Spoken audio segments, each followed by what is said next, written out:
Hello दोस्तों। तो जैसा कि आपने 2 पार्ट इसके देखे थे, जिसमें 1 से 100 तक के हिंदी के प्रश्नों को शामिल किया गया था और ये पार्ट थर्ड है जिसमें प्रथम प्रश्न पत्र के 101 से लेकर 150 तक के प्रश्नों का संकलन इसमें रहेगा। तो आइए देखते हैं। प्रश्न संख्या 101 देखते हैं, ठीक है। तो शुरुआत में ये डीआई के 5 प्रश्न आपको देखने को मिल जाएंगे, जिसमें से आइए देखते हैं। सबसे पहले तो इंग्लिश में दिया हुआ है, ठीक है, फिर हिंदी में दिया है, तो हम लोग हिंदी वाला देखेंगे। तो पहले इंग्लिश में ये दिया हुआ है यहाँ तक, ठीक है। फिर इसी को क्या कर दिया है, यहाँ से हिंदी में है, तो ये चीज़ यहाँ से उसी चीज़ का अनुवाद किया है हिंदी में। फिर प्रश्न जो है, प्रश्न यहाँ पे पूछा गया है। ये इंग्लिश का हो गया, फिर ये हिंदी में प्रश्न है। तो आइए यहाँ से स्टार्ट है, तो इसको देखते हैं। प्रश्न है उस तालिका को पढ़ने के बाद हम ये प्रश्न देखते हैं क्या पूछता है। तो यदि प्रति विक्रय केंद्र लाभ प्रदत्ता प्रति विक्रय केंद्र औसत लाभ का प्रति विक्रय केंद्र औसत बिक्री से अनुपात है, तो किस शोरूम की वर्ष 2020 में प्रति विक्रय केंद्र लाभ प्रदत्ता उच्चतम थी?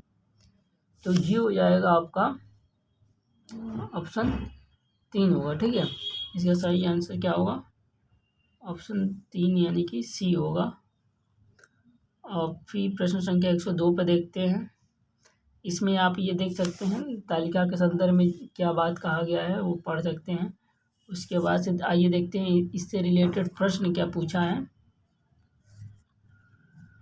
तो दूसरा प्रश्न है इसका डीआई का कि वर्ष 2020 के सापेक्ष वर्ष 2021 में किस एचपी शोरूम में प्रति विक्रय केंद्र औसत लाभ में सर्वाधिक प्रतिशत वृद्धि दर्ज की गई? तो ये हो जाएगा आपका ऑप्शन 4, ठीक है। डी तालिका में से आप डी देखेंगे, वो होगा आपका आंसर। प्रश्न तीसरा देखते हैं। डीआई का प्रश्न तीसरा है कि दिए गए शोरूम के सभी विक्रय केंद्रों हेतु कुल बिक्री में से कुल निवेश को घटाने के बाद प्राप्त राशि के बराबर है, तो वर्ष 2020 में एचपी शोरूम एफ का कुल निवेश कितने रुपए था? ठीक है, तो इसका हो जाएगा ऑप्शन 3, ठीक है, 370 लाख। अगला प्रश्न देखते हैं। प्रश्न संख्या 4 है यानी 104 कि किस शोरूम के सभी विक्रय केंद्रों के कुल बिक्री वर्ष 2020 में किस एचपी शोरूम में सर्वाधिक थी? तो ये हो जाएगा आपका ऑप्शन 2, ठीक है, यानी कि बी। तालिका में आप देखेंगे। और इसका डीआई का जो आखिरी प्रश्न है 5वां, वो प्रश्न देखते हैं। ये प्रश्न है कि वर्ष 2020 के सापेक्ष वर्ष 2021 में शोरूम डी के सभी विक्रय केंद्रों में विक्रय प्रतिशत वृद्धि से लाभ प्रतिशत वृद्धि का अनुपात पूछा है। तो ये हो जाएगा आपका ऑप्शन 4, ठीक है, यानी कि 6:5, ठीक है। इसको 6 संबंधित 5 भी पढ़ सकते हैं। अब देखते हैं प्रश्न संख्या 106 हमसे क्या पूछता है। इसमें कथन दिए गए हैं। पहला कथन पढ़ते हैं। शिक्षण के स्मृति स्तर का उद्देश्य विद्यार्थियों में तार्किक और समालोचनात्मक चिंतन को विकसित करना है। कथन दूसरा है। शिक्षण के विमर्शक स्तर का उद्देश्य विद्यार्थियों में स्वतंत्र चिंतन और नीति निर्माण को विकसित करने का सामर्थ्य है। उपरोक्त कथन के आलोक में नीचे दिए गए विकल्पों में से सही उत्तर का चयन कीजिए, ठीक है। तो ये टीचिंग एप्टीट्यूड से क्वेश्चन पूछा है आपका, तो इसका सही आंसर हो जाएगा आपका ये ऑप्शन 4, ऑप्शन 4 होगा, ठीक है। कथन फर्स्ट असत्य है, लेकिन कथन जो सेकेंड है वो सत्य है। अगला प्रश्न देखते हैं। प्रश्न संख्या 107। नीचे 2 कथन दिए गए हैं, कथन फर्स्ट और कथन सेकेंड, ठीक है। अब इसको पढ़ के देखते हैं। कथन फर्स्ट है कि स्वयं जैसे मंच के माध्यम से प्रदत्त पाठ्यक्रम सामग्री अधिगमकर्ताओं को किसी भी समय पर और किसी भी स्थान पर पढ़ने या उपयोग में सहायता करती है। दूसरा कथन है चर्चा बोर्ड्स अतुल्यकालिक माध्यम के रूप में कार्य करते हैं क्योंकि कोई भी अधिगमकर्ता किसी भी समय पर प्रश्न या उत्तर पोस्ट कर सकता है। उपरोक्त कथन के आलोक में नीचे दिए गए विकल्पों में से सही उत्तर का चयन कीजिए। तो ये भी देख सकते हैं उसी से रिलेटेड है यानी टीचिंग एप्टीट्यूड से। तो इसका आंसर हो जाएगा आपका ऑप्शन 1 यानी कि कथन फर्स्ट और कथन सेकेंड दोनों ही सत्य हैं। अगला प्रश्न देखते हैं, प्रश्न संख्या 108। निम्नलिखित में से कौन सी शिक्षण केंद्रित कक्षा प्रबंधन की विशेषताएं हैं? तो ये हो जाएगा थर्ड, ठीक है, यानी कि बी और डी। यानी कि बी बोले तो शिक्षक एकमात्र नेता अग्रणी हैं और डी ये विद्यार्थियों को सीमित उत्तरदायित्वों को अनुमति दी जाती है। प्रश्न संख्या 109 है कि एक व्यक्ति अनेक दिनों तक बीजगणित में रैखिक समीकरणों का समाधान करता है और रैखिक समस्याओं के समाधान में क्रमिक रूप से अधिक दक्ष हो जाता है। वह समस्याओं के समाधान में न केवल अधिक सटीक हो जाता है बल्कि अधिक तेजी से समस्याओं का समाधान करता है। निष्पादन में यह क्रमिक सुधार रूपांतरण या परिवर्तन का एक रूप है जिसको नाम डैश नाम से जाना जाता है। यानी कि बताना है किस नाम से ये जाना जाता है। तो ये हो जाएगा, इसका आंसर हो जाएगा ऑप्शन 1, ठीक है, सीखने का अधिगम नाम से जाना जाता है। अब अगला प्रश्न देखते हैं 110। निम्नलिखित में से कौन सा कथन शिक्षण की व्याख्यान पद्धति का वर्णन सर्वोत्तम ढंग से करता है? तो ये करता है ऑप्शन 2, ठीक है, यानी कि सुबोध भाषा में विषय वस्तु प्रस्तुति। प्रश्न 111 है कि यदि किसी शोध पत्र के प्रकाशन या उसके किसी कॉन्फ्रेंस में प्रस्तुतिकरण हेतु तो उसका मूल्यांकन किसी अन्य विशेषज्ञ द्वारा किया जाता है तो इसे क्या माना जाता है? ठीक है, तो इसे माना जाता है ऑप्शन 1 हो जाएगा, यानी समकक्षी समीक्षा माना जाता है। क्या? समकक्षी समीक्षा। प्रश्न 112 देखते हैं कि जब ज्ञान पुनरावृत्ति और सत्यापन करने योग्य हो जाता है तो इसे कहा जाता है। तो इसे क्या कहा जाता है? ऑप्शन 3 यानी कि वैज्ञानिक कहा जाता है।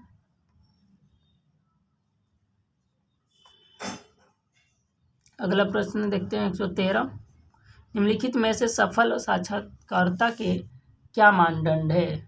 तो जो सफल साक्षात्कारकर्ता है, इंटरव्यूअर है, उसका क्या मानदंड है? तो ये हो जाएगा आपका ऑप्शन 1 यानी कि ABCD, यानी कि ऊपर के चारों ही, यानी औपचारिक, खुले मस्तिष्क वाला होना चाहिए, सज्जन और संवेदनशील होना चाहिए और संतुलित होना चाहिए।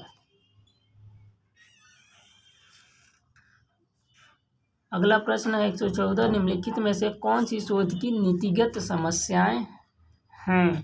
तो आपको नीतिगत समस्याएं बताना है। तो इसका आंसर हो जाएगा आपका पहला ही, इसका भी पहला ऑप्शन हो जाएगा कि साहित्यिक चोरी, प्लेजियरिज्म, बल प्रयोग, गोपनीयता भंग किया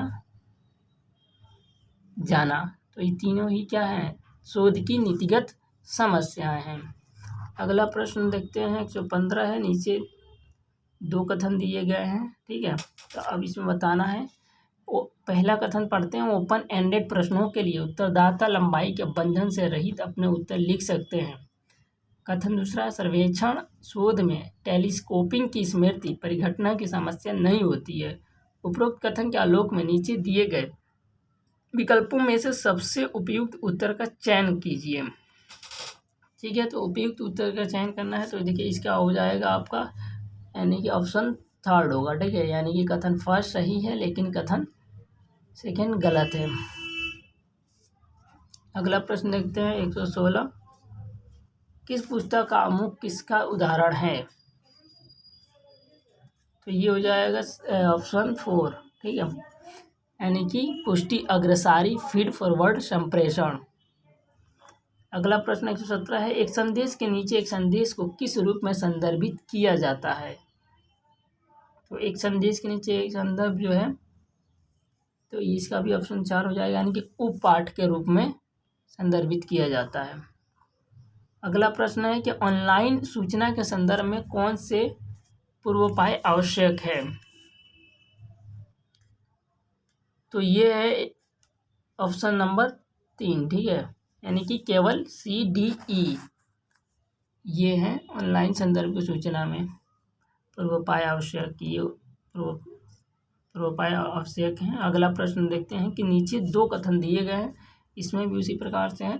पहला कथन है कि संप्रेषण के पारेषण निदर्श या ट्रांसमिशन मॉडल में संप्रेषण की प्रक्रिया पर बल नहीं दिया जाता है। कथन दूसरा है कि इसके विपरीत प्रतीकात्मक निदर्श सूचना के आदान प्रदान की प्रक्रिया पर ध्यान केंद्रित नहीं करता है। उपरोक्त कथन के आलोक में नीचे दिए गए विकल्पों में से सही उत्तर का चयन कीजिए। तो ये हो जाएगा आपका ऑप्शन 2, ठीक है, यानी कथन फर्स्ट और सेकेंड दोनों ही असत्य हैं, दोनों ही गलत हैं। अगला प्रश्न देखते हैं 120, सूची मिलान करना है इसमें सूची 1 को सूची 2 से, तो इसका ऑप्शन हो जाएगा ऑप्शन 3, ठीक है। ए का नैसर्गिक संहिता किस पर जाएगा, सामाजिक सांस्कृतिक विश्व को परिलक्षित करता है, यानी कि ए जाएगा 3rd पे, बी होगा 4th पे, ठीक है, बी 4th पे यानी तकनीकी संहिता जनसंचार की प्रचालन विधियाँ, और सी हो जाएगा 1st पे यानी वैचारिक संहिता जाएगा सर्वजन या सामूहिक प्रत्यक्षण का प्रतिबिंबन, और डी होगा 2nd पे यानी सौंदर्यपरक संहिता कहाँ पे, सांस्कृतिक कलाकृतियों की सराहना। तो इनका संबंध इस प्रकार से होगा। अगला देखते हैं प्रश्न संख्या 121 है कि एक आदमी अपने घर से चलना आरंभ करता है, ये रीजनिंग का प्रश्न है, डायरेक्शन टेस्ट से है। वह पश्चिमी दिशा में 20 मीटर चलता है, ठीक है, एक आदमी अपने घर से आरंभ करता है और पश्चिम दिशा में 20 मीटर चलता है, उसके बाद दाहिनी ओर मुड़कर 30 मीटर चलता है, इसके बाद वह पूरब दिशा में 10 मीटर चलता है। तो आरंभ बिंदु से अंतिम बिंदु के बीच की एरियल आकाशीय दूरी ज्ञात कीजिए, ठीक है। तो देख सकते हैं आप इसमें जो है एरियल डिस्टेंस क्या होता है ये आपको समझना पड़ेगा, इसमें उसके वो बताना है। तो इसका ऑप्शन 1 हो जाएगा, यानी कि 10√10 मीटर, ठीक है। अगला प्रश्न देखते हैं 122, ए बी का पुत्र है परंतु बी ए का पिता नहीं है, बी का ए से क्या संबंध है। तो बी का ए से आपको संबंध बताना है, तो ये हो जाएगा माता का संबंध, ठीक है, माता का संबंध अर्थात ऑप्शन 3rd। अब देखते हैं हम प्रश्न 123 है कि एक वन में कुछ बाघ और मयूर हैं, इनके कुल सिरों की संख्या 90 है और पैरों की कुल संख्या 240 है। वन में बाघों की कुल संख्या और मयूरों की कुल संख्या, बाघ और मयूर दोनों ज्ञात कीजिए, ठीक है। तो इसका क्या होगा, तो ऑप्शन 4 हो जाएगा इसका, यानी कि देखिए 30 और 60 आएगा इसका आंसर, ठीक है। प्रश्न संख्या 124 है कि नीचे दी गई श्रृंखला में प्रश्नवाचक संख्या की स्थापन संख्या कौन सी होनी चाहिए।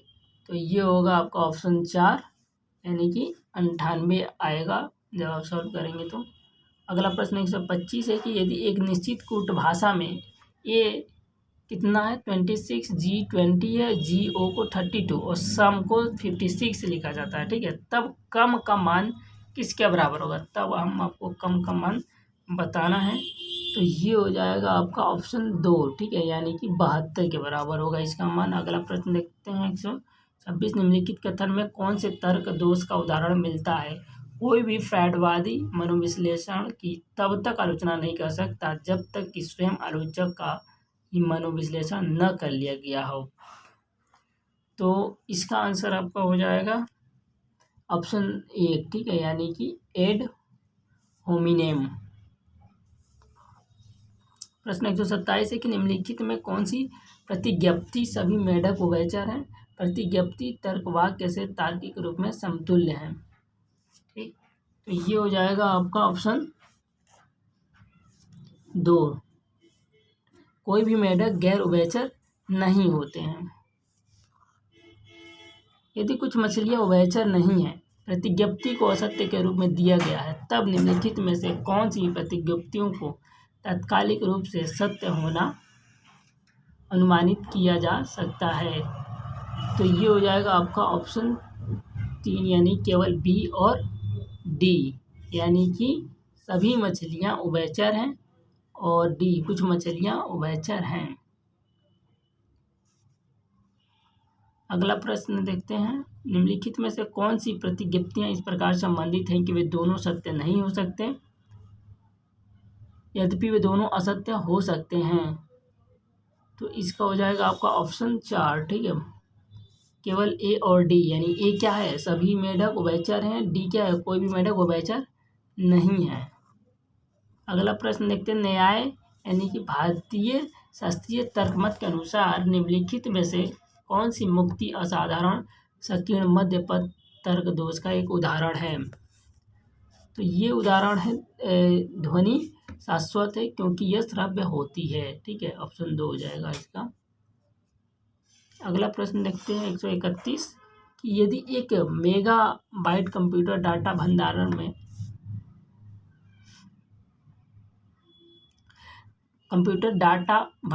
में 2 की पावर 20 है, ठीक है, तो बाइट्स के बराबर हो तो 2048 टेरा बाइट्स डाटा भंडारण के में कितना बिट्स के बराबर होगा, ठीक है, ये बताना है आपको। तो ये हो जाएगा आपका ऑप्शन 3, यानी कि 2 की पावर क्या है 54 है, हो जाएगा। निम्नलिखित में से कौन वेब 2.0 का सर्वश्रेष्ठ तरीके से वर्णन करता है।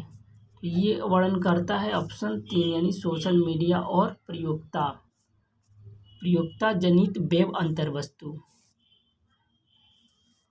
अगला प्रश्न देखते हैं कि नीचे 2 कथन दिए गए हैं, ठीक है। पहला है कथन कि वीडियो कार्ड और साउंड कार्ड कंप्यूटर सॉफ्टवेयर के विशिष्ट उदाहरण हैं।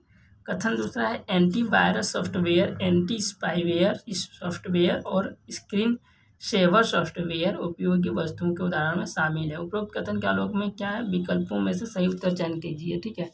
तो ये हो जाएगा आपका ऑप्शन 4, यानी कि कथन फर्स्ट असत्य है और लेकिन कथन सेकंड क्या है, सत्य है। अगला प्रश्न देखते हैं कि निम्नलिखित में से कौन से कथन सत्य हैं। तो इसमें से जो है आपका ऑप्शन 4 जो है सत्य है, ए, बी और सी, ठीक है, यानी तीनों ही कथन सत्य हैं। अगला प्रश्न देखते हैं, इसमें जो है आपको मिलान करना है। पहला ऑप्शन हो जाएगा इसका सही, यानी कि ए का थर्ड पे जाएगा, ठीक है। यानी जेपीजी क्या है, फाइल संक्षेपण प्रारूप भंडारण हेतु और संचरण हेतु आकार में फोटो फाइलों के छोटा बनाने हेतु संचरित होता है, ठीक है। बी जाएगा फर्स्ट पे, सी है चौथे पे जाएगा और डी दूसरे से मिलेगा, ठीक है। ये इसका है सही आंसर। अगला प्रश्न देखते हैं, जल प्रदूषण के गैर बिंदु स्रोत होते हैं। तो जल प्रदूषण के गैर बिंदु स्रोत कौन से होंगे। इसका पहला ऑप्शन हो जाएगा बी, सी और ई, यानी कि बी विसरित, सी प्रासंगिक और ई यानी कि अनुर्वीक्षण में कठिनाई।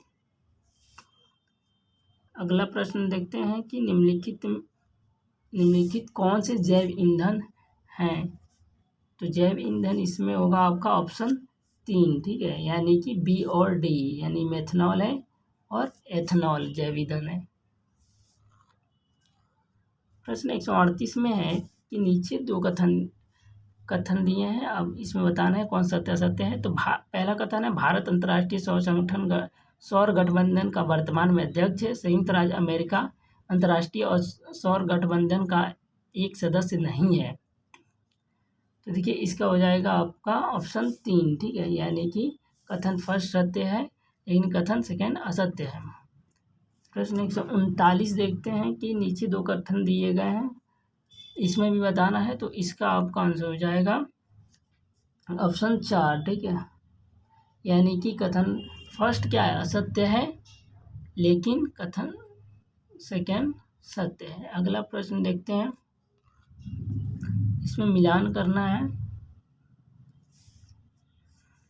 तो देखिए इसका मिलान का हो जाएगा आपका पहला ऑप्शन हो जाएगा इसका सही, ए का थर्ड, यानी शीशा किस पे जाएगा, पेंट में क्या मिलता है शीशा, 20 पारा है कोयला दहन में पारा भी मिल जाएगा। सी बेंजीन जो है पेट्रोल में कहाँ क्या पाया जाता है, बेंजीन। और कैडमियम है बैटरियों में क्या है, कैडमियम तत्व आपको मिल जाएगा। अगला प्रश्न है उन्नत भारत अभियान यानी UBA के निम्नलिखित में से कौन से फोकस क्षेत्र हैं। इसके फोकस क्षेत्र हैं ABC, ठीक है, यानी कि ऑप्शन ए यानी ग्रामीण समूहों का समग्र विकास भी है। बी उच्चतर शिक्षा संस्थानों में अकादमिक पाठ्यचर्या और शोध कार्यक्रमों को पुनर्विमुख करना ताकि उन्हें स्थानीय विकास के साथ जोड़ा जा सके। सी है जमीनी स्तर या फील्ड लेवल पर प्रभावी पहल इंटरवेंशंस को सक्षम करना। अगला प्रश्न है कि निम्नलिखित में से कौन से भारत के केंद्रीय विश्वविद्यालय हैं। अब आपको इसमें केंद्रीय विश्वविद्यालय बताना है तो ये होगा 2, ऑप्शन 2 है केवल A, C और D, ठीक है। ए नागालैंड विश्वविद्यालय केंद्रीय विश्वविद्यालय है, सिक्किम विश्वविद्यालय भी केंद्रीय विश्वविद्यालय है और मणिपुर विश्वविद्यालय मणिपुर में है, ये भी केंद्रीय विश्वविद्यालय है। अगला प्रश्न देखते हैं, नीचे 2 कथन दिए गए हैं। पहला कथन है कि विश्वविद्यालय अनुदान आयोग यानी कि UGC 1956 में संसद के एक अधिनियम द्वारा भारत सरकार का एक संविधिक संगठन बन गया, ठीक है। कथन दूसरा आप पढ़ते हैं, भारत सरकार द्वारा 1961 में स्थापित राष्ट्रीय शैक्षिक अनुसंधान एवं प्रशिक्षण परिषद NCERT एक स्वायत्त संगठन है। उपरोक्त कथन के आलोक में नीचे दिए गए विकल्पों में सबसे उपयुक्त उत्तर का चयन कीजिए, ठीक। तो इसमें देखिए इसका आंसर हो जाएगा आपका 61, ऑप्शन 1 हो जाएगा, ठीक है। यानी कथन फर्स्ट और सेकंड दोनों ही सही है। अगला प्रश्न देखते हैं 44, एक औपनिवेशिक काल के दौरान किनमें पशु चिकित्सा महाविद्यालय खोले गए थे। तो ये खोले गए थे ऑप्शन 4 यानी कि ABC यानी 1832 में लाहौर में और 1882 में बम्बई में, 1843 में कलकत्ता में। अगला प्रश्न देखते हैं 145, प्राचीन काल के दौरान भारत में निम्नलिखित में से कौन से विश्वविद्यालय मंदिरों के साथ संबंध के रूप में विकसित हुए और अपनी अवस्थित के स्थानों में सामुदायिक जीवन का केंद्र बने। तो ये हो जाएगा आपका ऑप्शन 2 केवल B और D यानी कि नवद्वीप और बनारस। अगला जो है 5 प्रश्न आपको इसमें मिलेंगे, पैसेज है तो आप ये पैसेज पढ़ सकते हैं।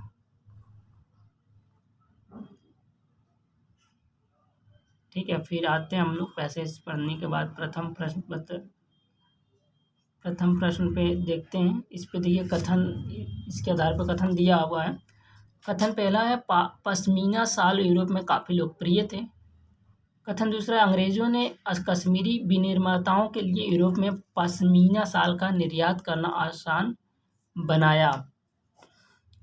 अब इसमें बताना है कथन फर्स्ट और सेकेंड के बारे में क्या निष्कर्ष निकलता है। तो ये देखिए ऑप्शन 3 इसका निष्कर्ष निकलता है। ये कथन फर्स्ट क्या है, सही है, लेकिन कथन सेकेंड जो है गलत है। अगला प्रश्न 147 देखते हैं। इसमें पूछा है, इसमें भी देखिए अभिकथन 1 है और कारण है, ठीक है। आपको बताना है अभिकथन ए है कि अंग्रेज चाहते थे कि रणजीत सिंह समझौते पर हस्ताक्षर करें। कारण है कि अंग्रेज सिंध के जरिए व्यापार को नियंत्रित करना चाहते थे। तो इसका हो जाएगा ऑप्शन 2। ए और आर दोनों सत्य हैं, लेकिन आर यानी कारण जो है अभिकथन की सही व्याख्या नहीं करता है। अगला प्रश्न 148, इसमें देखिए क्या पूछता है कि अंग्रेजों द्वारा किन्हें उनके साथ समझौता करने के लिए राजी किया गया। तो ये हो जाएगा पहला ही ऑप्शन, ठीक है, ए और बी यानी कि रुस्तम खान को और मुराद अली को।